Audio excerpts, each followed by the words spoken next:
Welcome to Trifecta Collective, Finding the Root with Megan and Shannon, the podcast, where we dive deep into all things health and wellness to help you find health and healing inside and out for now and forever. Hello and welcome to Trifecta Collective, Finding the Root with Megan and Shannon. I am Megan Abbott, owner and founder of the holistic health practice Trifecta Collective, and this is my co-host Shannon Callery, our head practitioner here in the practice. Welcome back to mold. So today we're talking mold part 2, and full disclosure, we already recorded this episode and the audio was not great. So we are re-recording this. So hopefully it'll be even better than ever. And we'll be able to bring you even more amazing information about mold. Based on our previous conversation, I don't think we'll get through everything. So I do have a feeling that there will be a mold part 3. We apologize in advance that this is dragging out. And mold's a really big deal, and we see a lot of mold in our practice, and we feel it's super important to dive super deep into this because it's really misunderstood, it's really missed. And I literally just got off on a call with someone who I think there's a lot of things being missed with, and she's working with a mold specialist, quote unquote. And so we want to make sure that we cover this in really great detail. And we do have a very high success rate in our practice of helping people detox from mold, among all of the other things that come along with mold. So we want to be able to provide all of that information for you. So yes, that's kind of where we're landing. So today we're going to start talking about, I know we didn't get through much last time. We'll see where we land today. We did talk a lot. Testing took a long time when we first recorded this, and I have a feeling it will be the same here today. So we're going to talk about testing first, and we're going to talk about a variety of testing and how mold can show up. We're going to talk about basic blood work. We're going to talk about functional labs, all that kind of good stuff. So we're going to get into all of it, and I'm going to stop talking and let Shannon take over here and get started, because you're going to hear me talk a lot about the functional lab piece. So I'm going to stop talking for a little bit. Yeah. So I'm going to try and keep this pretty simple and not make it complicated, just because it is complicated. So we will do our best to make it very clear and precise. And then, like Megan said, this is also our second time recording, so hopefully we'll be able to rein it in a little bit this time too.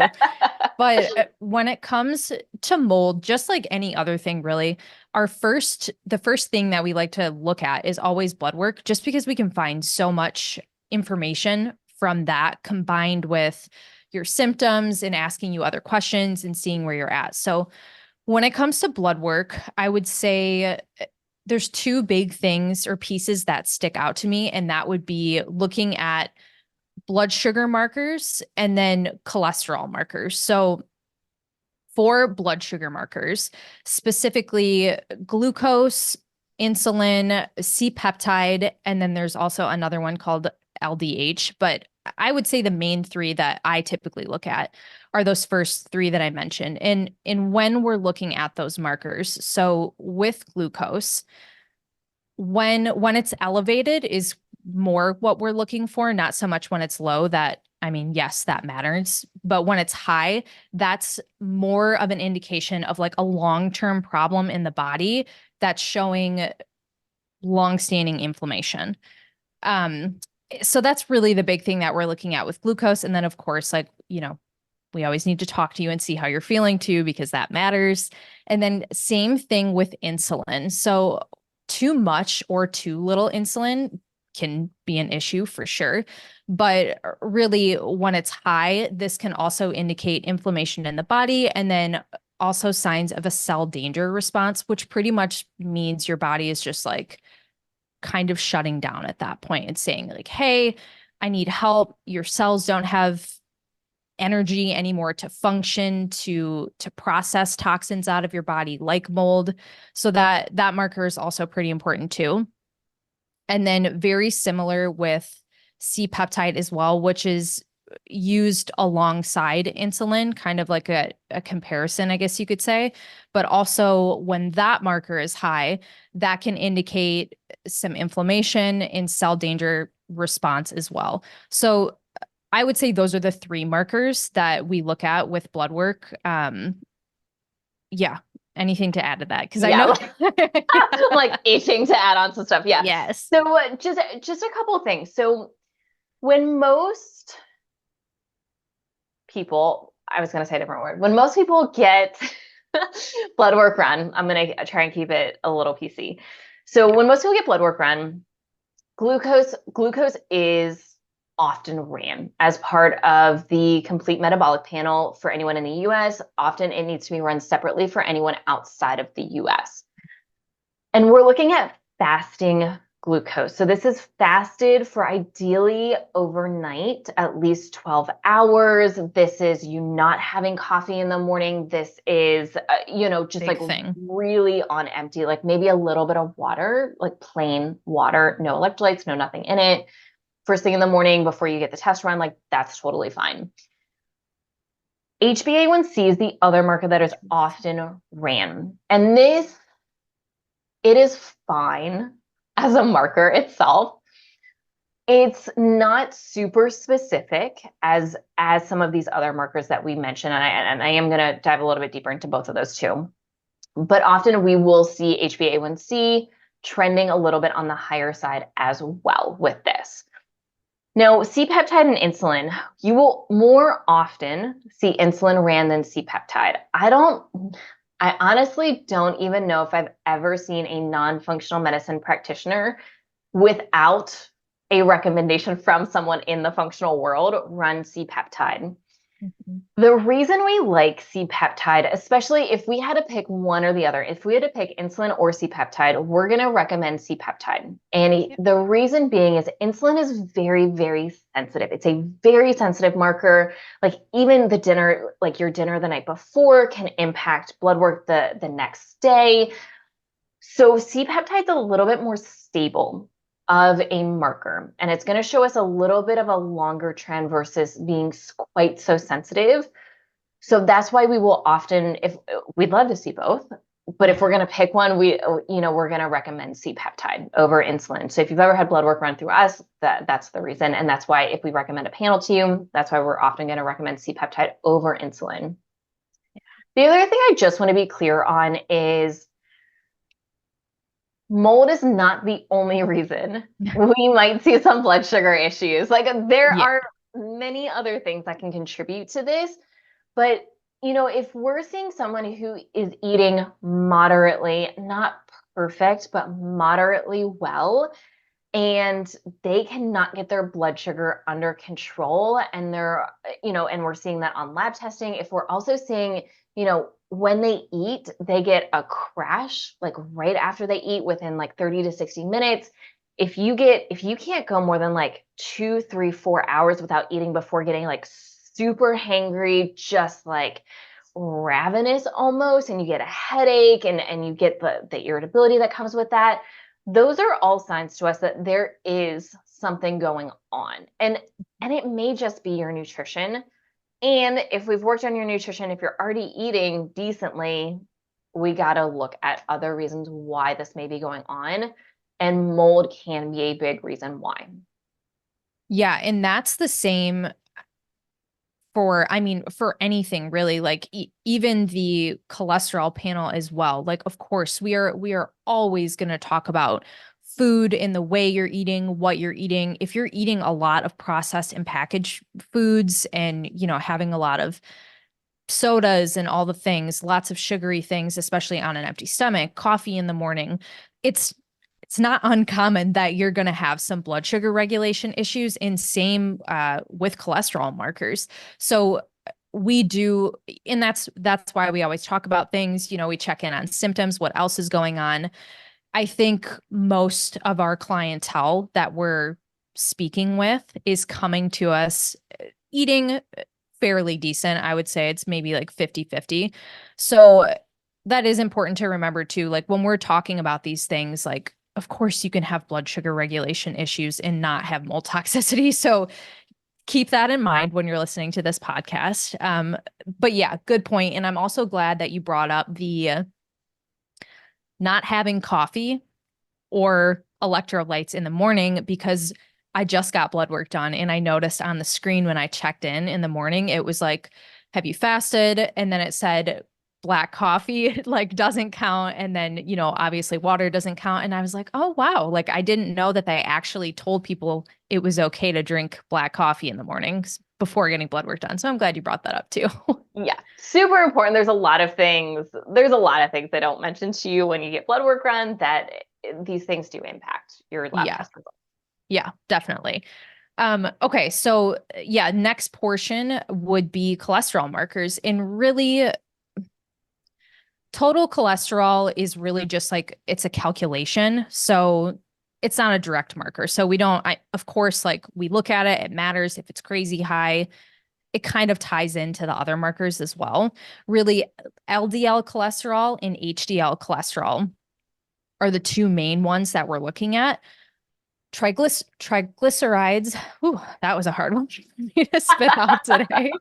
Um, Also a good marker, but in from what I learned, and this is my take on it, like that is more of a diet thing for me. Like we're looking at that gives us more indication on like what kind of food are you eating? What quality of food are you eating? Or, again, are you eating a lot of processed packaged foods? And then if it's low, are you not eating enough food? And we see that a lot because especially a lot of females just are not eating enough food, which can cause problems. So that's more what triglycerides are when we look at that. But LDL cholesterol, so when it's high or when it's low, can indicate some sort of toxicity or infection going on in the body.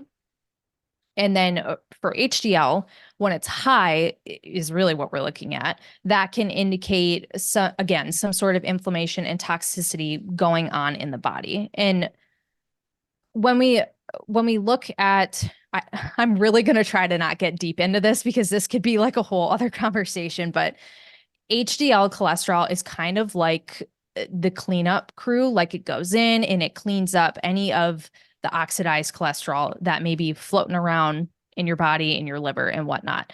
So that, I mean, both of those markers are super important. And again, if you come to us and you're eating a great diet, you're eating lots of whole foods, getting all your protein in, drinking a lot of water, and your cholesterol is just like totally crazy, doesn't make sense, really good indication that there is something bigger going on in your body.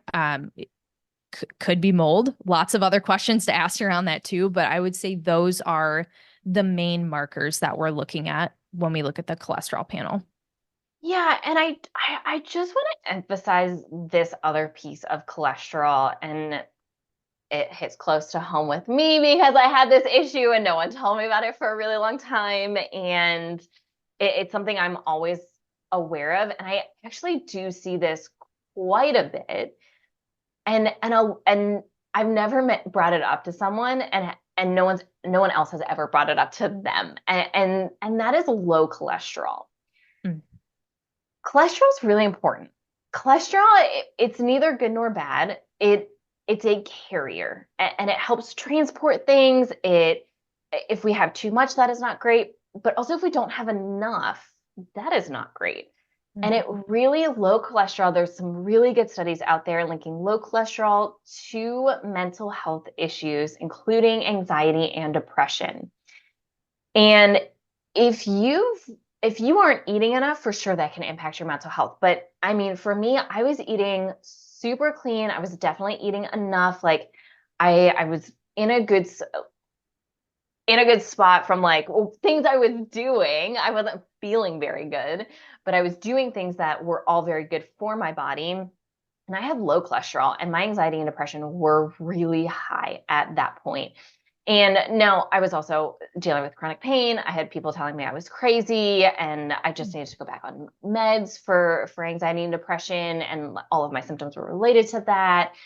So I mean, there was other factors going on, but if we have low cholesterol and we're not producing enough, I mean, and this is across the board, triglycerides, HDL, LDL, HDL, and then obviously, we'll see total cholesterol this way too. But if we're trending on the low side, and I am going to go over some specific numbers here just for reference for everyone and what we look at, that is also a major red flag for us.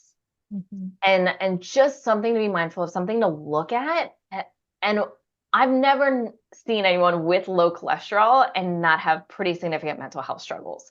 Yeah. So just please keep that in mind, that we're so reinforced in our society that high cholesterol, like, you don't want high cholesterol. High cholesterol is bad. And low cholesterol is also a pretty significant issue here, especially if you do have mental health struggles. It's really important to look at this. So, from a total cholesterol standpoint, and this really depends on age and gender. Like, women should have more cholesterol than men, just naturally, just as a human being. That's what we need and what our body should be producing. And as we age, we do produce more cholesterol, and that is a normal and natural thing. So these numbers are really generic, that I'm going to say, but total cholesterol, if you're around 150, I'm gonna be asking some questions and looking at some other things. HDL, if you're 60 or below, it's gonna start asking questions. LDL, 80 or below. Triglycerides, 50 or below. And even if you're within about 10 points, 10, depending on your age, like 10 to 20 points within that, I'm going to start asking some questions. And I want to know how your mental health is, mental and emotional health is. I want to know all of these other symptoms that are going on, because it may indicate something bigger going on. For me, it was heavy metal toxicity. So, it's not exclusive to mold. Blood sugar can be a little bit more specific to mold, I think, than cholesterol, because cholesterol is a little bit more generic. And if we see both of these together, we're going to really start asking some questions. Yeah. Yeah. I mean, cholesterol, to not go down the rabbit hole, your liver produces cholesterol on its own. Like, there's also the conversation of like dietary intake of cholesterol, and realistically, your body's going to produce it anyway, so it doesn't matter that much. Of course, like, that goes back to quality of food and eating not a ton of like processed meats and all the things. Of course, that's not going to be great for your body if you're putting a bunch of chemically processed meat in it. But regardless, your body's going to produce it. We need it to live. I can't remember the name of it. I think there's like one scenario or something where, God, what's the word? Like a genetic predisposition situation where you can not produce enough cholesterol, and I'm pretty sure you don't have a long lifespan if that is the case. So yeah, I mean, if you're interested in it, do some research on your own. Weston Price probably has some great information on their website about it. But yeah, we need cholesterol. It actually binds to toxins in bacteria as well, which is just another indication of why we look at this when we're looking for mold, because it's going to give us an idea of what's the toxin load like in your body. How's your liver processing? Yeah, there's multiple patterns with this that we're looking at. It's not always just going to be the direct markers that we talked about. Yeah, and I want to talk about something a little controversial here and just bring this up, but while we're talking about cholesterol, because this also plays a really big role here, and we talked about not producing enough. Well, here's the thing about cholesterol too, the way Western medicine runs it. It is not a great indication of what is actually going on with the lipoproteins in our body. So if you are concerned about your cholesterol, if you have a quote unquote family history, and I'm going to dive deeper into that in just a sec here real quick, we highly recommend doing an NMR lipoprofile. And this is going to give you a better indication of what is actually going on with the lipoproteins in your blood vessels. And which is the part that matters. Yeah, I was going to say, and this is really what matters. HDL-C, LDL-C, which is what the standard Western medicine runs, they're so generic, and they really are a better indication of inflammation, cell danger response, all that kind of stuff, versus looking at these other areas that are going to give you a better indication. And here's the thing. If you have a quote unquote family history, there's really only one marker that is going to show you if you have a family history, and that's lipoprotein little a. And that is I've I've rarely seen it run. It's usually a cardiologist that's going to run it, if anyone. And so just keep that in mind. And that if we see that lipoprotein little a, like if that comes up flagged for us, then we're going to talk about reducing your intake of cholesterol, specifically your saturated fat. Outside of that, it appears from all very good studies that dietary intake of cholesterol does not have a major impact on our standard Western medicine cholesterol markers. Yes. Yeah, I'm glad you brought that up. And we do have a panel. The NMR is part of our mold panel, correct? That's on there? I believe so. Yeah, I think it If is. not, it's in our comprehensive one. Yeah, or yep, I think the mold comprehensive that we have, the NMR is included in there. And really, if you are curious, like truly curious about your cholesterol health, you have to run the NMR because it's not enough information. The basic cholesterol panel that doctors normally run, it's just not enough.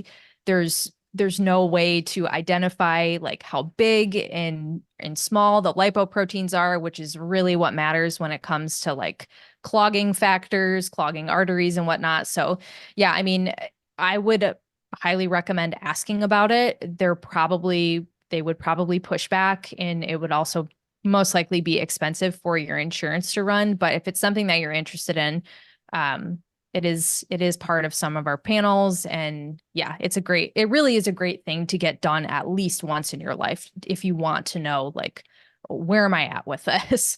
Exactly. It's once again, especially if you have a quote unquote family history, Yes, it's for sure. it's a valuable panel to run. Yeah. But as far as blood markers, anything else you want to add to blood markers? Yeah, just liver markers. We'll Oh, often yeah. see some weird stuff going on with liver enzymes in particular. So AST, ALT are big ones. Alkaline phosphatase is another big one. We're often going to see those elevated.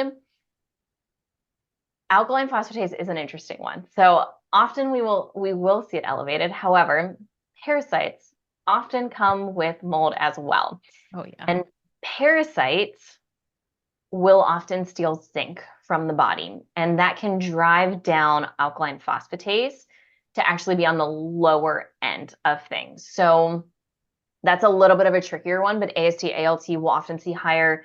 We'll often see inflammation markers, HSCRP, homocysteine, white blood cell count, nutrient deficiencies, looking at red blood cell count, hematocrit, hemoglobin, MCV, MCH, MCHC. We'll often see, specific nutrients, folate, B12, zinc, copper. We'll see some weird markers with. Those are not all standard markers that are run, just by the way.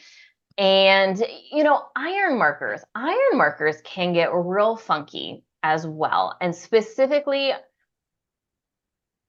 okay, so we'll go down this route. I was deciding if I wanted to dive down this rabbit hole because it's a whole other thing too. So iron saturation is a big one that we look at. And iron saturation is what is inside of your cells, like the actual saturation of your cells, which is arguably one of the most important iron markers that exist, or potentially the most important, in my opinion, probably the most important. So we could see that trending crazy low, or we could see that trending consistently high. And it's a real question mark. And for reference range, our range there is 25 to 40%. The other thing I just want to throw yeah. this out there really quick. This is why you need to look at these markers before you take beef liver, before you eat a lot of it, because that's super important. Not everybody needs beef liver in that amount. If you have high iron, it's not going to help anything. It's going to make things worse. I just wanted to add that in. Yes. And I mean, we'll bring this up. I'll bring this up because it's a personal issue for me. So I struggle with iron oversaturation, and I have done a protocol to try and work through this because I've been avoiding donating blood, which is really what I need to do, and I will be doing. Iron oversaturation can present similarly to anemia. And a lot of the symptoms, fatigue, muscle weakness, some of the cognitive stuff, that can come along with iron oversaturation. Please be hesitant in taking anything with iron unless ideally you've had at least your iron saturation and TIBC ran. So we'll often see just weird things going on with your iron saturation. Ferritin, we might see trending very low or trending high. And ferritin is not a great iron marker. If you are only using ferritin as an iron marker, like this is how I ended up with iron oversaturation in the first place, because I was working with someone who wasn't well trained in iron and she put me on an iron supplement, which should have never, ever, ever happened. So please be mindful of that. Ferritin by itself, not a great marker because it's impacted by so many other things, including inflammation. And so, I mean, I've seen ferritin in like less than 10, but iron saturation be totally fine. And it's because of inflammation, mold or otherwise. Mm-hmm. Same thing with serum iron. Serum iron is outside of the cell, not a great marker by itself. Helpful, yes, not by itself though. So ideally we would like to see in an iron panel, iron saturation, TIBC, probably two of the most important, serum iron, and then ferritin's a real hit or miss for me because it's impacted by so many other things. We've also seen, I mean, we've seen with some mold people, some of our mold clients, like 200s plus for their ferritin, and their iron saturation was fine. And so it's really important.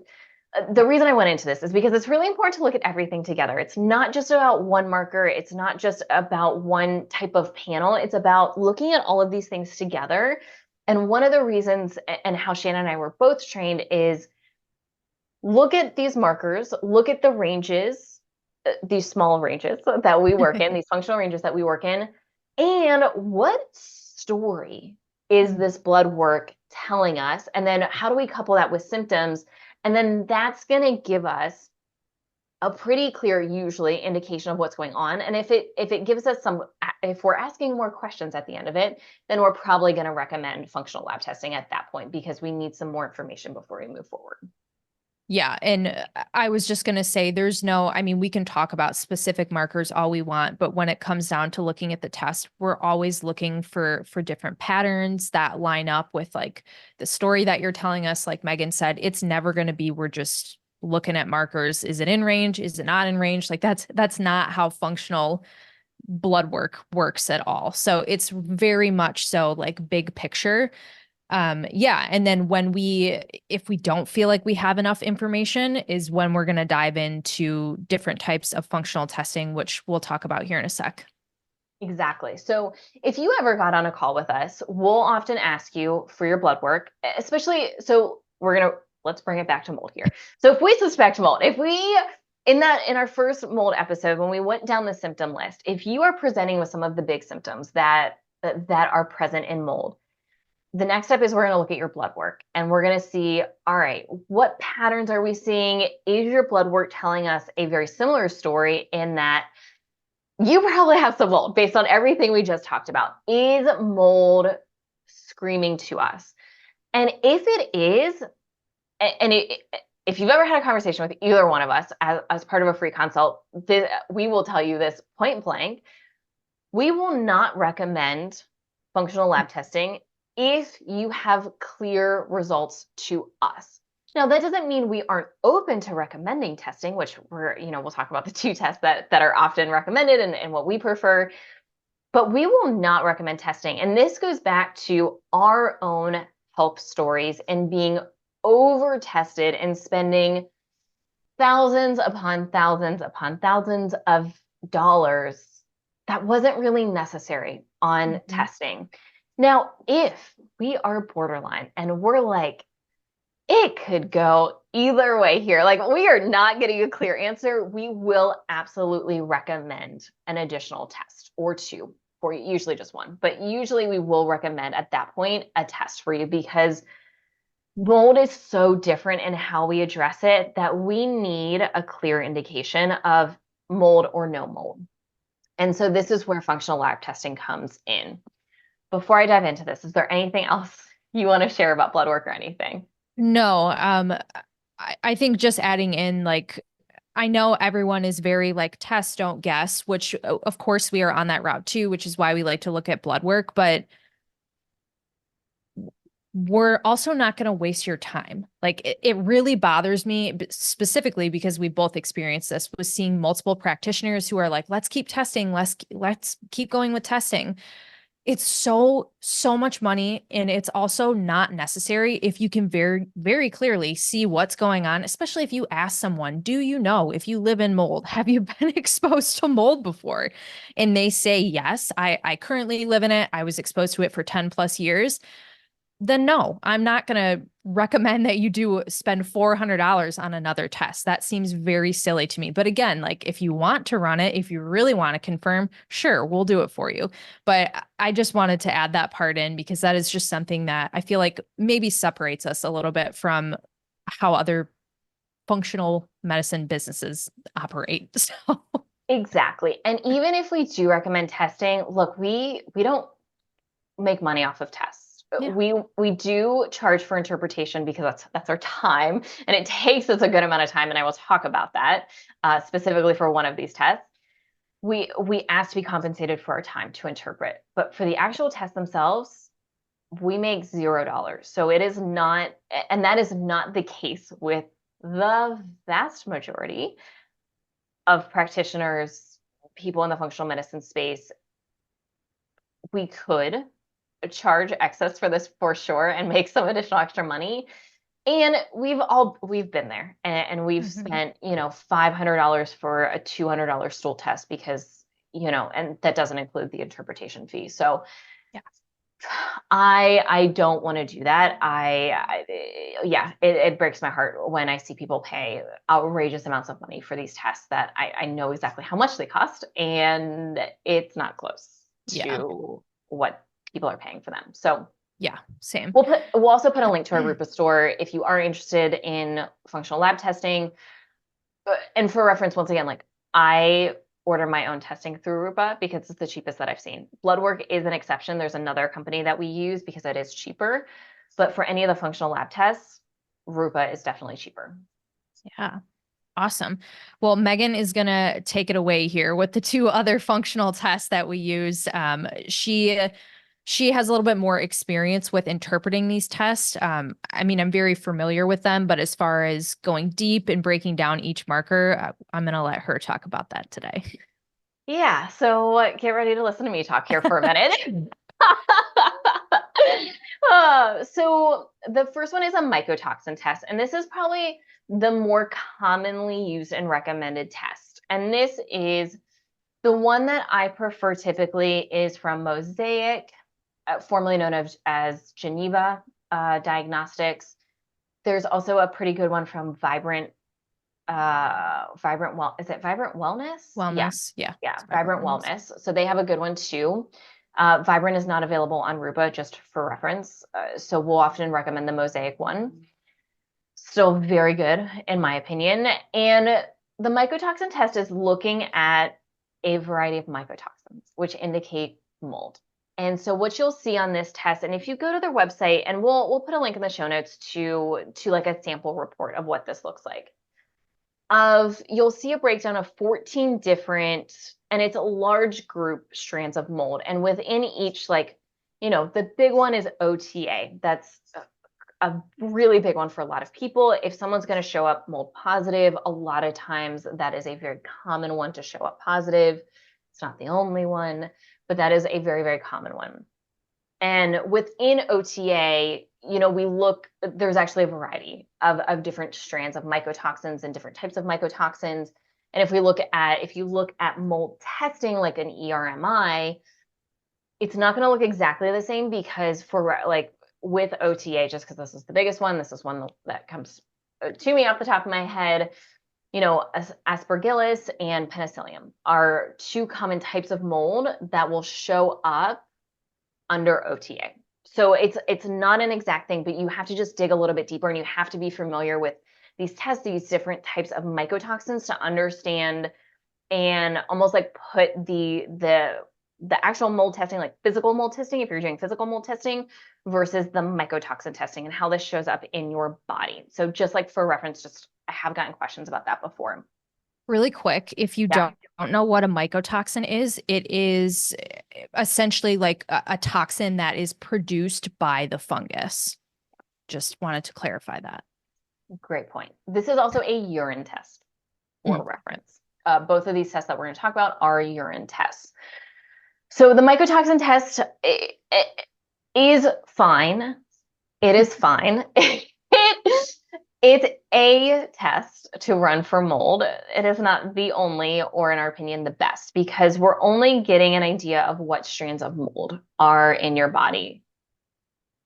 Helpful, but not the most helpful, because mold does not travel by itself.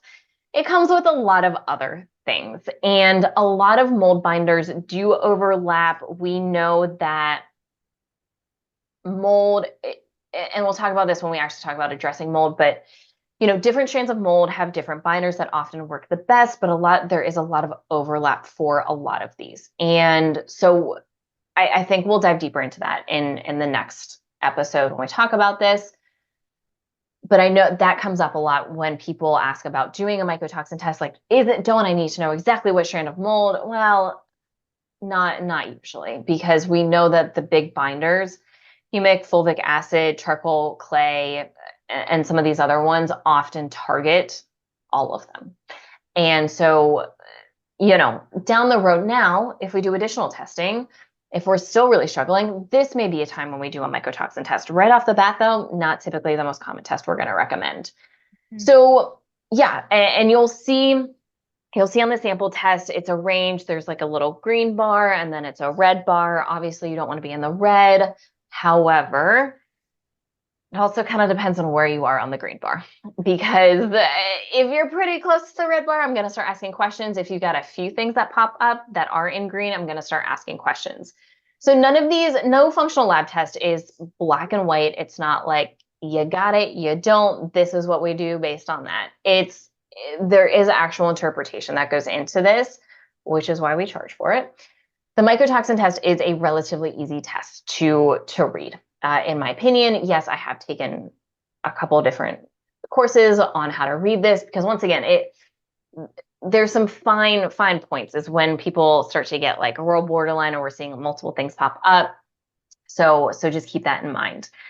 I also want to share, because this is on the test and I don't agree. I've just never seen this. I've never seen enough evidence to support this claim. I've never seen this in practicality in our practice. Food isn't, and I know we covered this last time, but food isn't gonna create a really high level of a mycotoxin popping up on your test. I mean, you'd have to eat a crazy amount of like crazy mold-ridden food for it to show up on your mycotoxin test. So no, I don't think, if you're coming up in the red on anything, it's not from food. If you come up in one or two, maybe on some of the green pieces, yeah, maybe that's from food. But it's not going to be overwhelmingly in your body and coming out via urine just from food. We've got to have another source of exposure going on here. And I know we touched on the peanuts and the coffee in the first episode. Please reference back to that where we dive a little bit deeper into that. But I did just want to bring it up. So that's the mycotoxin test. Yeah. Anything else I missed when it comes to this? No, and I can't. One thing I can't remember. Is it the same as the oat test where you need to? Do they tell you to eat certain foods before you take the test, or to avoid? I can't remember what they are, if that's the case. Yes. So they do recommend on both of these tests, basically any urine test, they are going to recommend you avoid a few foods. And please read the directions, like please thoroughly read the directions before you complete any functional lab tests, especially these ones. Grapes, apples, I think pears. It's like really random. So please check out the full list in the instructions, and it's just a 48 hours. They recommend avoiding it. We recommend avoiding supplements or pausing supplements, not medications, just pausing supplements for like 3 to 5 days before any of these tests, including any sort of blood work. That also goes with the urine testing, or really most of the functional lab testing. We want you off supplements for a few days. Yes. And so I guess I will talk about this here because this is more important for the mycotoxin test.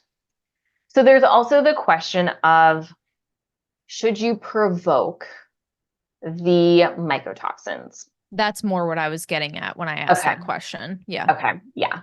So provoking often looks like adding in a binder. Charcoal is often the one that I see most recommended. It's fine. It's a fine starter binder. It's not my favorite.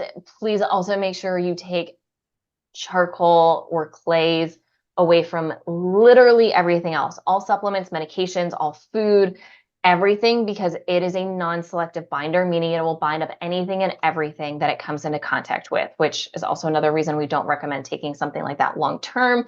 Yes, we do use that in our practice sometimes, and for a short period of time for a specific reason, often as a secondary mold protocol. So often a binder, and then something to support the liver. This could be something like milk thistle. This could be something like TEDCA. This can be something, a castor oil pack you use to provoke these things, to provoke your body to start expelling these mycotoxins at a higher rate. I haven't found this to be super necessary. If you're not, I find more harm than good oftentimes, because now if you've been working with someone and you're going into this test and you have provoked, that's fine. Assuming you're under the care of someone who knows what they're doing, you've done it safely, you have not just randomly started doing all of this stuff by yourself. Because what can happen is if you start any sort of detox protocol, and this would be this, in this case, similar to a provoking protocol, you can get really sick and you can do your body more harm than good. And that is my precaution in not recommending provoking, is because it can lead to some really significant and bad detox reactions.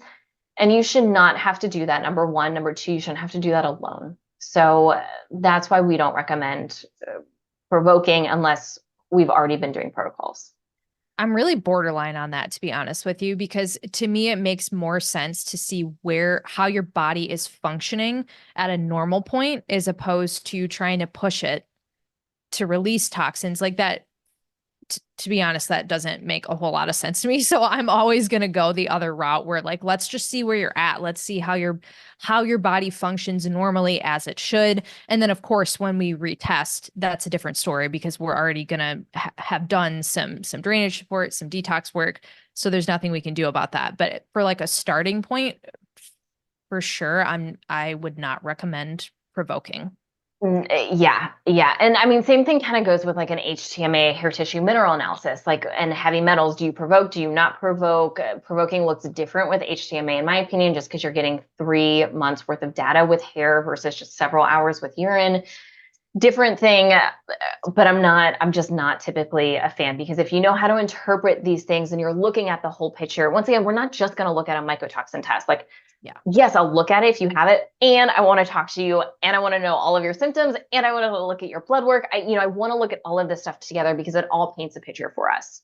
Mm-hmm. So that's a mycotoxin test. So the other one, and this is the one we more commonly run in our practice, which is an organic acids test, which is also another urine test. For reference, these are both over $300. There's not a major price difference for either one of these. I think it's like $10 to $20 difference. If you're gonna spend the money on a functional lab test and we think it's mold, I would go organic acids test, or an organic acids test, or an OAT is going to give us 77 different markers here. And we're gonna get a full look at the gut. We're gonna look at yeast, fungus, and bacteria in the gut, which is so important and such valuable information, especially the yeast and fungus markers. This is an important distinction. Yeast and fungus takes a long time to show up in a stool test. It shows up much quicker in a urine test. So if you have chronic UTIs, yeast infections, oral thrush, the white coating on your tongue, an organic acids test is going to be way more valuable than a stool test, in my opinion. So keep that in mind. Also, the question is why? Why do you have these issues? A stool test isn't going to give us any answers to any of that. So it's going to show us, do we have bacteria and other stuff going on in the gut? Okay, but why do we have this stuff? So we're going to get all of those markers. And within those, we actually have some mold markers. So markers 2, and I'm not going to pronounce the actual names because there's a lot. Yeah, they're rough. There's a few I might be open to sharing, but you're going to have to look at the sample report, and we'll share that in the show notes as well. So markers 2, 4, and 9 are big ones that we'll look at. 2 and 4 in particular, and then number 9 is a fungal toxin. So those are big ones that we'll often look at. We'll often see yeast, fungus, and bacterial overgrowth in some form or capacity when we've got mold issues. So the next ones that we really look at, I actually have this up in front of me. So we'll look at those ones, and then up next are really big ones. So the next ones are going to be oxalate markers. And these are really, really important. So really, this is like 19 through 21 are oxalate markers, but even like in through 23, like 19 through 23 are big ones. We'll often see elevations in one or multiple of these with mold. They're a little specific. Number 21 tends to be more of a heavy metal marker than a mold marker. For reference, it's not a perfect heavy metal marker, but it is a decent one. Most of the other ones are going to indicate mold if one or multiple of these are trending on the higher side. And here's the thing with the organic acids test too. The organic acid test is so complicated. Some things you want low, some things you want high, some things you want in the middle, and some things like don't even matter when they're by themselves. You have to look at the whole section of the thing. So this is not a black and white test by any stretch of the imagination. Even, I mean, I've taken a course that didn't even cover mold when talking about the organic acids test. So even like looking for mold in an organic acids test, like not everyone is trained in how to do that just with this interpretation. So just please keep all of that in mind. So yeah, oxalate's really big. Now, if we have a really significant oxalate issue, we're also probably going to recommend you do some sort of, and you're exhibiting symptoms of food intolerances, like especially if you start to sneeze, if you start to get rashes, hives, you start to get red, like you start to get a sinus pressure, sinus headache while you're eating, we're probably going to recommend a lower histamine or lower oxalate diet. And this is a good indication. We don't like to do that, but if we need to for symptom management, we absolutely will. So those are all things that we look at. The next big sections here, we've got 2 on mitochondrial health. By and large, we'll often see mitochondrial dysfunction going on here. Now, that is not mold specific. We will see that with lots of other things too. So mitochondrial dysfunction we will often see. And next is neurotransmitters. Now, if you have a long history of anxiety, depression, mental health struggles, this is also another really valuable test that you may want to consider running just for the neurotransmitter piece of this, because this is the only test that I know of that does this good of a job, plus all these other things that can impact your neurotransmitters. Now, there is a section of one of the Dutch tests that also includes some of these markers, but it's not all of them. It's not to the extent of these. So I do also like this test for that. So we're going to look at a couple different dopamine markers. We're going to look at epinephrine, neuroepinephrine. We're going to look at serotonin. And these are all really valuable tools and information for us to have. The other really big marker I like in this section is quinolinic acid. This one I will pronounce. I feel pretty confident in my pronunciation of that. And for reference, it is marker 39. So with quinolinic acid, this is a neurotoxin. And if you have mold, it is not exclusive to mold, but mold and heavy metals are probably the 2 most common reasons why we'll see this elevated. If this is even a little high, it is a big deal. This one does also show up on the Dutch test. I think it's the complete one or the comprehensive one. I can't remember which one, but it includes a little piece of this. This is really important. This impacts your brain health so much, not only with mental and emotional health, but also brain fog, concentration, focusing, recall, all that kind of stuff. This plays such a big role. And if this is elevated, if this mark is trending high, this is a really big deal, in my opinion. And there, I mean, huge red flag. And I've pointed this out on many people's testing that never knew. And this is, I mean, it's just such a big deal for me because it really does make it's so important. It's so important. So next we get into nutrient deficiencies. We also look at how your body's using fuel. Is it using sugar or fat for fuel? And that is really important information. Once again, these start to get real tricky, high, low, in the middle, the patterns of all of these. Just for reference, like an easy one, vitamin C should be low. If your vitamin C is high, please go see a physician immediately because that means your body's not processing it. Vitamin C has a very short half-life, so it should be very low. The other one that I will want to talk about here a little bit more is NAC. NAC we can't look at by itself. NAC is converted to glutathione. And so we need to look at glutathione itself, and it's under the next section, detoxification. What is it? Indicators of detoxification. So if NAC is low, but it's converted to glutathione, that's not a big deal. Now, if NAC is low and glutathione is low, that's a big deal. If NAC is high and glutathione is low, or even kind of in the middle, like that's also not a good thing. So we need to look at the patterns here and look at this. We also look at other indicators of detoxification, methylation, like are you currently being exposed? What about ammonia? Ammonia we'll often see with bacterial and or parasite issues. Parasites do not come up on this test. We need to look at blood work. Go listen back to our parasite episode. And then we also look at 61 is like aspartame and some other bacterian things. Then we look at amino acid profile. Once again, like these should all be low. And if one or two are trending on the higher side, it can be an indication of a nutrient deficiency. It can be like something specific. If you're on medication, you have to let your practitioner know who's interpreting this because we will often see certain ones high, especially if you're on anything for anxiety or depression.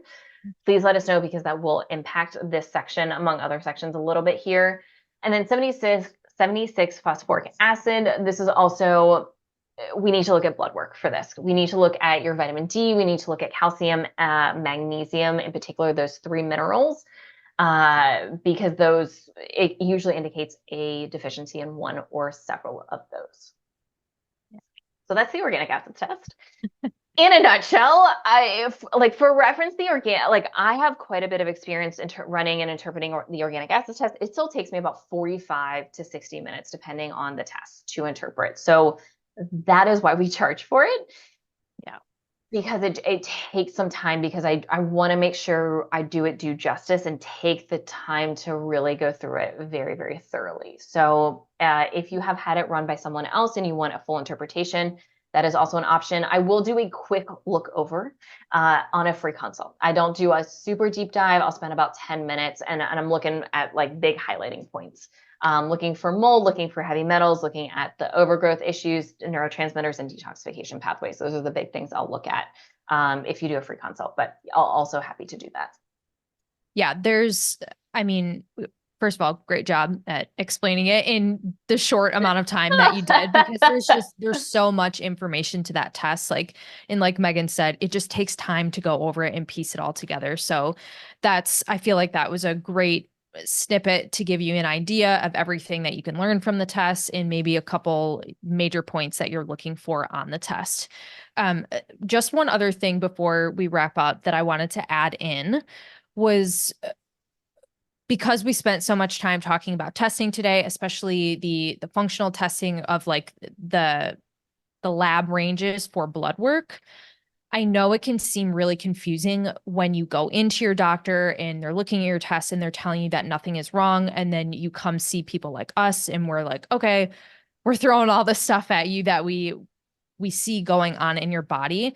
And the reason it's different when we look at it is because our ranges are much shorter. So when Western medicine just has way, way wider ranges when it comes to labs and other testing. And the reason that we we have these shorter ranges in that they are shorter is because we're looking for the problems before they start. We're looking for the patterns before they become diseases and other illnesses and whatnot.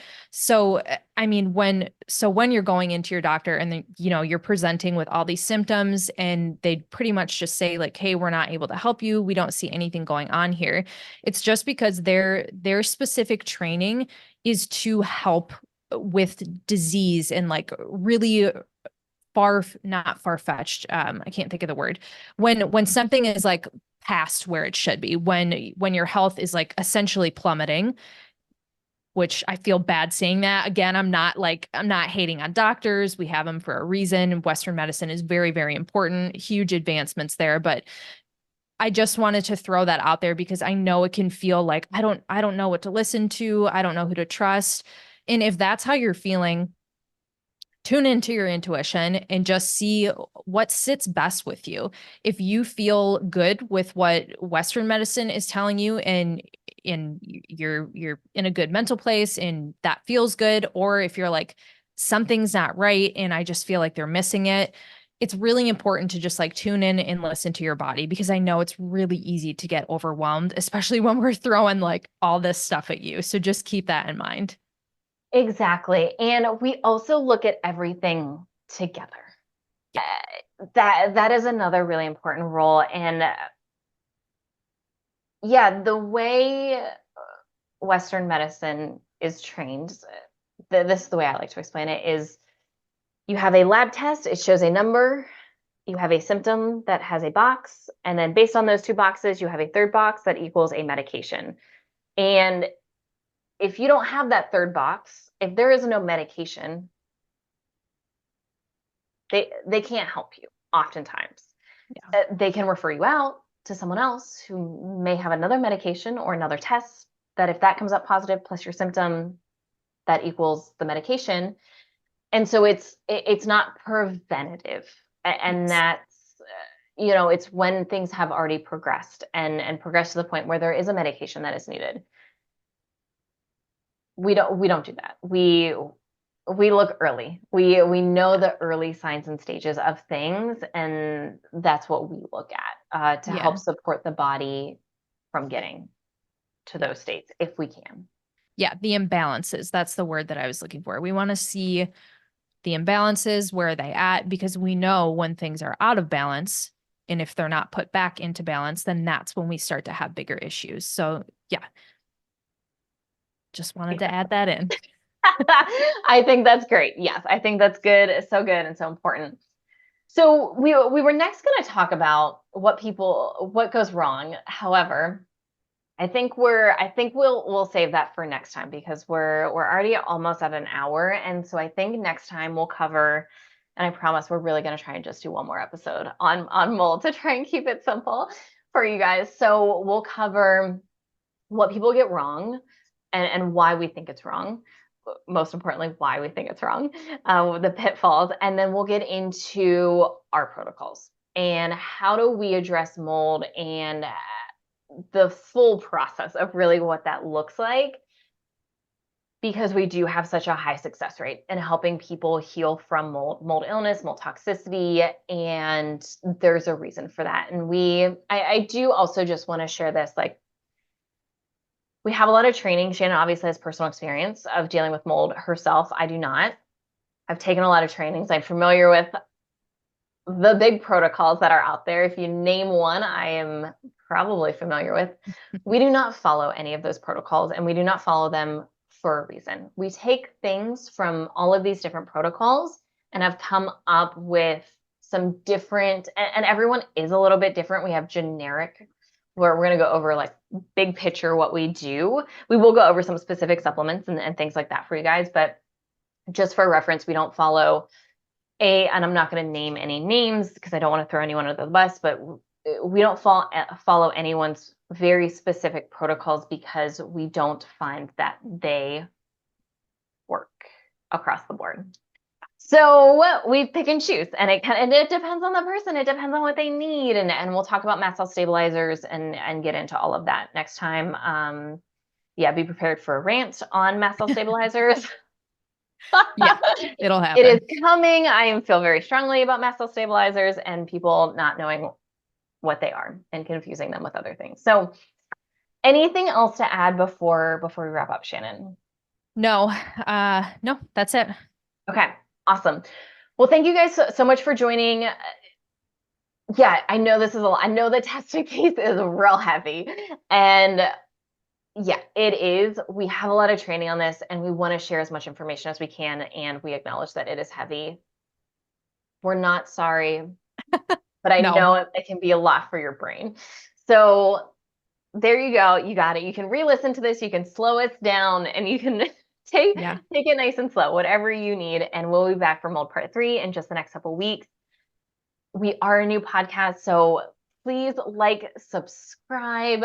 If it resonates, a 5-star review, like really, really goes a very, very, very long way for us. Like it means a lot to us. We really do enjoy recording the podcast and being able to share all of this information with you.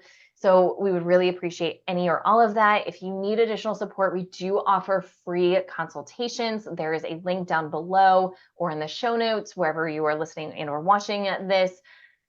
Feel free to schedule a free consult. We would love to be able to support you and go, it just like make sense of this for you and in a way that hopefully doesn't hurt your brain. And so please never hesitate to reach out. We would love to help and support you. And thanks so much for joining. We will see you next time. Thanks, everyone. See you next time.